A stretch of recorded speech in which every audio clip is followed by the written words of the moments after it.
Reserve bank of India సంచలన నిర్ణయం తీసుకుంది. కొత్తగా తీసుకొచ్చిన 2000 నోటు ప్రింటింగ్ నిలిపివేస్తోంది. వీటికి ప్రత్యామ్నాయంగా 200 రూపాయల నోటు ముద్రణను ప్రారంభించారు. మైసూర్ ప్రెస్ లో ఈ పని వేగంగా సాగుతోంది. ఆగస్టు నెలలో మార్కెట్లోకి ఈ 200 రూపాయల నోటు రాబోతుంది. ఈ ఆర్థిక సంవత్సరంలో ఇప్పటి వరకు 2000 రూపాయల నోట్లను ప్రింట్ చేయలేదు. 2000 నోట్ల ప్రింటింగ్ నిలిపివేత వెనుక పెద్ద కారణాలే ఉన్నాయి. నోట్ల రద్దు తర్వాత నగదు చెలామణిని పెంచడం కోసం పెద్ద డినామినేషన్ నోట్లను మార్కెట్లోకి విడుదల చేశారు. అయితే చిల్లర కొరత కారణంగా జనం ఇబ్బంది పడ్డారు. దీంతో 500, 100 రూపాయల నోట్లను కోట్ల సంఖ్యలో ముద్రించి విడుదల చేశారు. చిన్న నోట్లు చెలామణిలోకి వచ్చిన తర్వాత 2000 నోట్లు బయటకు తీయడం, బ్యాంకుల్లో డిపాజిట్ చేయడం తగ్గించేశారు జనం. బ్యాంకుల నుంచి మార్కెట్లోకి వెళ్లిన పెద్ద నోటు తిరిగి రావడం లేదు. దీంతో మళ్లీ నగదు కష్టాలు మొదలయ్యాయి. ఇవన్నీ బ్లాక్ అయినట్లు గుర్తించింది ఆర్బీఐ. నోట్ల రద్దుకు ముందు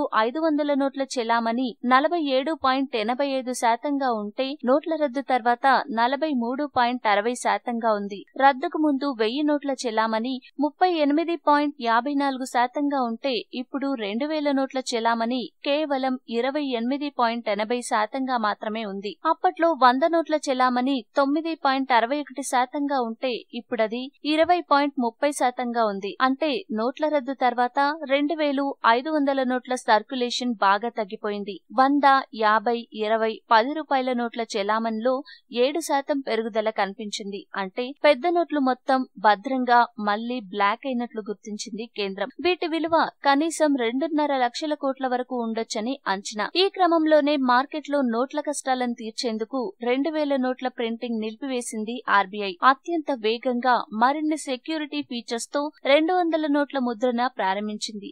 మరో వారం 10 రోజుల్లో కొత్త నోట్లు జనం చేతుల్లోకి రానున్నాయి.